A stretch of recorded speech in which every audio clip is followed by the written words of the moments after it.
All right, guys, it's Stephen here on BlueMoonRisingTV, and we've got Newcastle tomorrow, so that means one thing, the True Geordie. We're joined by the man, the myth, the legend himself. How you doing, mate? You all right? I'm good, mate. Cheers for having us on, pal. Nah, it's not bad at all. So basically, what we're thinking of doing a combined 11. Now, don't know which way this is going to go, but it should be interesting at the very least. I mean, are you feeling confident about this, mate? Well, I'm not very confident, considering Kevin De Bruyne is reconnecting with Sergio Aguero like a long-lost bloody soulmate. It's worrying, but keep the faith and all that. He's not bad, De Bruyne, is he? He's going to make it one day. He's pretty good. I mean, people said 60 million was too much. It's starting to look like a pretty fair price for him, to be fair. Yeah, I can't disagree. He's changed our season around. He's an absolute class act, but we'll get onto him later. But basically, let's go straight in goal then. So you've got the lad, the Darlow, playing in the net at the moment. Can he really displace Joe Hart in goal? No, mate. I think it's fair. But he's young, so I think we'll take that loss on that one. Joe Hart, England's #1. I think it's fair to give it to Hart. Yeah, I can't really disagree with that, unfortunately. Like, Joe Hart's obviously in incredible form. On to right back, you've got like a midfielder playing there as well, haven't you? You've got Anita, we've got Bakary Sagna, who's in good form, probably going to start. Yeah, and you've got Zabaleta fit as well, haven't you? If you need Yeah. Embarrassment of riches there, but central defensive midfielder, he did all right in the last game, to be fair. Yeah. I think Sagna or Zabaleta, whichever one you pick, would still get in over Anita. I'm going to struggle to disagree, unfortunately. It's not a bad start for us. Then at centre-back, you had Mbemba and Lascelles playing there. We've got, I think, Kompany's probably going to make the bench, and then Mangala and Otamendi are both seem to be in form. Is this going to be, once again, a clean sweep?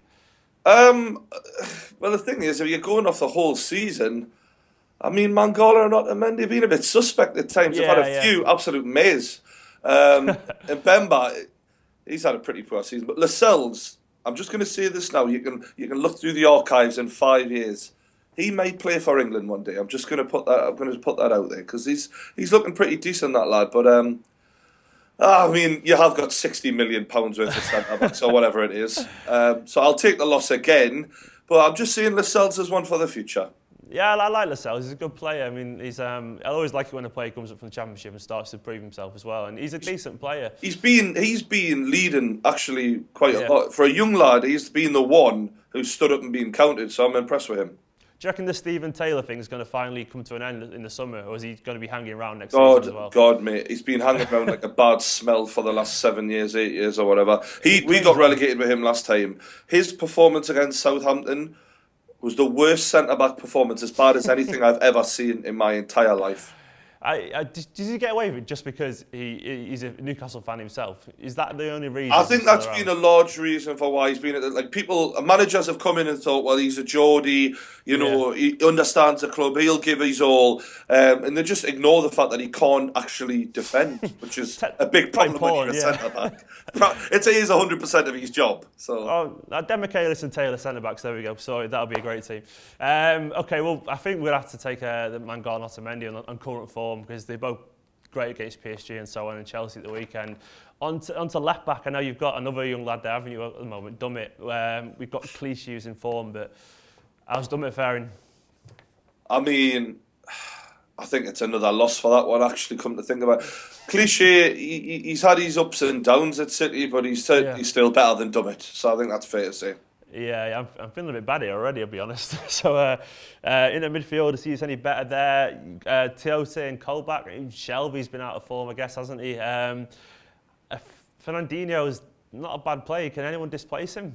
No, mate. I mean, he won that penalty as well against Courtois, breaking from midfield, looked really good. I like Fernandinho. I think he's a really decent player. So he's definitely... I mean, Tiote had a really good game, to be fair. If you're going on that one game, maybe Tiote, we could... it's Fernandinho.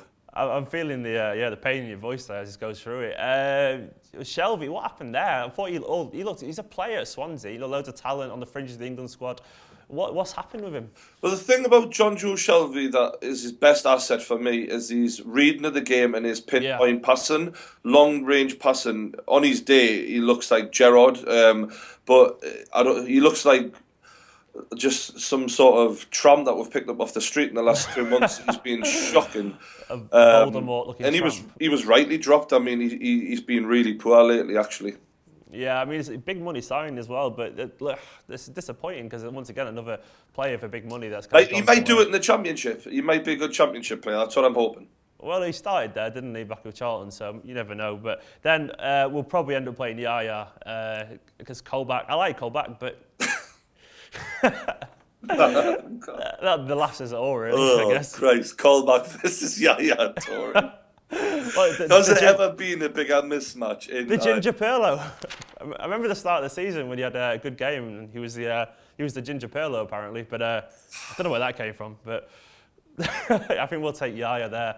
Yeah, that goes without saying, mate. Doesn't it? All right then. Andros Townsend, does he get on the wings against over? Probably going to be Silva, I think. In the last 6 games, Andros Townsend, 3 goals, 2 assists in a team battling in a horrible team, in an awful team, and I think that actually counts for a lot. To be fair, I'm going to make a case for him because it's easy doing it in a team that's always got the ball. You're constantly dominating. Yeah. You come into a team like that, especially when you're attacking midfielder, you're loving life. When you're doing it with a team who's never got the ball and you barely get a chance to shine, 3 goals, 2 assists, 6 games. I think Townsend over Silva, who hasn't performed lately, I would give it to Townsend. I'm just going to say that right now. I think that just on David Silva, I think that's a fair case. Do you know what? On form. On form, Townsend. Do you know what? I'll have Townsend over Navas, maybe. I'll let you have that on that side. Yeah, I would actually, because Navas, he's got pace in that, but his end product is still lacking. So I think Townsend deserves a shout, to be fair. He's the one player out of our team right now who I look at and think, if we get relegated, he doesn't deserve to be in the Championship. He's far, far too good to be in the Championship. I don't know, an Everton or Southampton, someone would have to come in and take him. He's a level above everyone we've got at the moment. He seems to be worth the money as well that he spent. I mean, I'll be honest, I was sceptical with the money because I thought he was a bit one-dimensional, but he's scoring, isn't he? And he's setting up goals, and he's not only that, he's actually showing fight, which I didn't expect from a winger. You know what I mean? He's actually digging in. Yeah, likewise. So fair play to him. I think is that a start of a comeback? We might see, mate. We've got a few players left now. Well, we've got Mr. De Bruyne next. Yeah, exactly. He's done. I think it's fair to say he's done all right since he got back. Just basically scoring every game and setting up every game. I'm a huge fan. I'm a massive fan of De Bruyne. I think at the start of the season, I picked Man City to win the league, and one of the main reasons was because of him. Yeah. With him in the team, if he'd stayed fully fit all season, God, I think he'd have had a really good chance of winning the league. I mean, he's just brilliant. He's world class, and how Chelsea ever let him go is insane. He's a phenomenal talent. He's just changed everything about how we play, about the directness, the passion of the whole team, the intelligence that he plays with. He's just phenomenal. But you have had a couple of players. I mean, with the season, you've won the league, and to be fair, you got handed that by Liverpool and Chelsea bottling it. But Yaya and David Silva were like the 2 players who I felt like really just drove City on, and now you can see they're fading. But it's Kevin De Bruyne. He's the new breed of that player for you who's going to drive that team on, and he's just fantastic. So whoever we pick to go against is just... I mean, I'm going to pick Gini Wijnaldum to go against him, because Gini Wijnaldum is a player at the start of the season who's scoring goals. He's done the opposite of Kevin De Bruyne. He's faded into the background. He's been an absolute passenger. And a lot of people seem to be saying, I hear people saying, if Newcastle go down, we get Gini Wijnaldum. I understand he scored a couple of goals at the start of the season, but if you want a complete bottler, then Gini Wijnaldum is exactly who you want to buy. Complete, utter bottler. Who doesn't want a bottler, eh? Everyone needs one for comedy purposes. He's another big money player, isn't he? That's just not really done it. I mean, you must be terrified the idea of De Bruyne coming to St James at the moment. That mustn't be good. That must be terrible, especially with... He's always ham away anyway, so I mean, even without De Bruyne, so with him, it is terrifying. And we struggle with that attacking midfield that we always have anyway, so, I mean, David Silva has had a field day with us for years now, so De Bruyne, I think, is better than Silva. I think Silva's going to be my bid for, because obviously I'll give you on the right Townsend, but on the left, Silva's, I think he's going to play, and I think he's going to be over. I think he's going to be there. Can you put anyone ahead of Silva on the left for you? We've got Musa Sissoko, who is another one. I mean, he turned up in the last game briefly because he got handed the captain's armband, but passenger, absolute passenger, another complete drop-off. Are these all going to go in the summer then? Do you reckon? I'd be happy if we do get relegated, which it still looks nailed on, even though we won that one game. I'd be really happy to see the back of people like Musa Sissoko, and because the truth be told, what's the point in staying in the Premier League with players like that who are just going to keep letting you down? It's horrible to see your club relegated, but when you lose nearly every single week and you see these players who are on big money not even trying, you just think to yourself, well, I think actually I'm starting to think I'd rather be in the Championship and not get hammered every week and get rid of these twats. Yeah, mate, honestly, I've been there as well as a City fan. I remember before all this money came in, and the amount of players you saw who come on the big contracts. Matt Manham was one for us. He came on an incredible amount of money, then did nothing, sat there. He was a lazy bastard in his prime. Yes, exactly. The least said the better about him because he's a waste of space as a person and as a player for the last few years. That's quite a strong opinion. I know he did alright for himself, but I've got a lot of bitterness towards him at the moment. But yeah, certain people like Sissoko and whatever, they're surely, as soon as the summer comes around, they should be shipped off. Newcastle have got some good young players there as well that probably need a chance. But what's happened to Mitrovic? Why wasn't he starting at the weekend? I'm not sure. I mean, I think the idea is Cisse can run the channels a bit better, but that baffles me because Papi Cisse is purely a finisher. He is an Andy Cole, for example. Only Andy Cole was clinical. So he's a finisher who's not even clinical. To me, he offers nothing, at least with Mitrovic. I know he does a bit of like an Emil Heskey style job for where he's not the best finisher, but to be fair, I mean, what's he got, like 3 or 4 goals in his last 5 games, something like that. Yeah. He's decent. He's young as well, isn't he?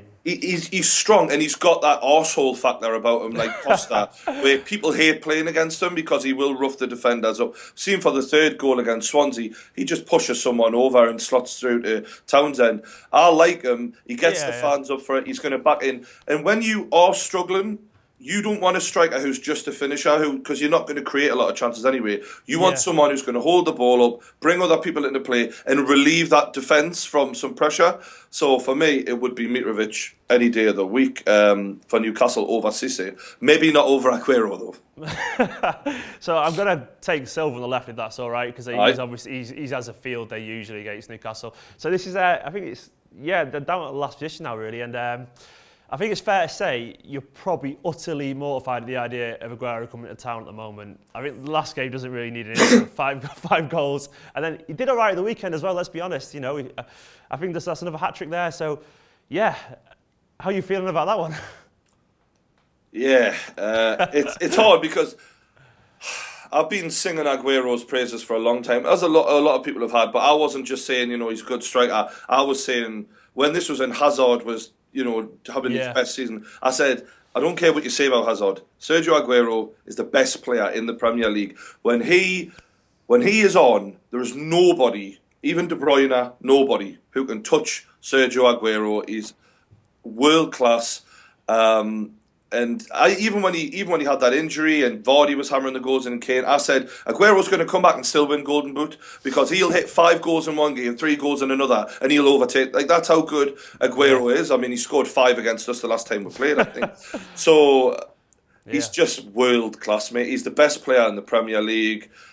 He's a class above anyone else. Do you know what, Geordie? We get people saying to us on Twitter that he's a big game bottler. Now imagine that. Genuinely, we get people saying that. What about Bayern Munich? What about Bayern? Exactly. Bayern Munich were, let's face it, owning Man City in that game. Aguero scores a hat-trick. What were you worried about? Lads? Sorted. No worry. That's a big game bottler, my arse, mate. I mean, the movement of Aguero is what amazes me because he's so low to the ground, he can just turn.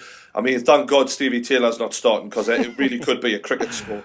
But even then... That would be criminal, wouldn't it? That would be like a crime scene investigation after that, I reckon. It would be horrific. Yeah. So, but yeah, obviously, I'm a big fan of Mitrovic, but Aguero, best player in the Premier League, hands down. Yeah, well, and he won't even get in the team of the year, guarantee. It'll be Vardy. That was mental last year. I was like, he's the top goal scorer in the Premier League. Team of the season, mate. What's going on? I tell you about it, I haven't got a clue. It happens every year. Sergio gets ignored. I guarantee you now, if he was in a different coloured shirt playing either in London or in a red shirt up here, then someone on that panel, Sergio Aguero's had it off with her daughter. What's going on there? Like? Some dodgy photos saved somewhere, isn't it?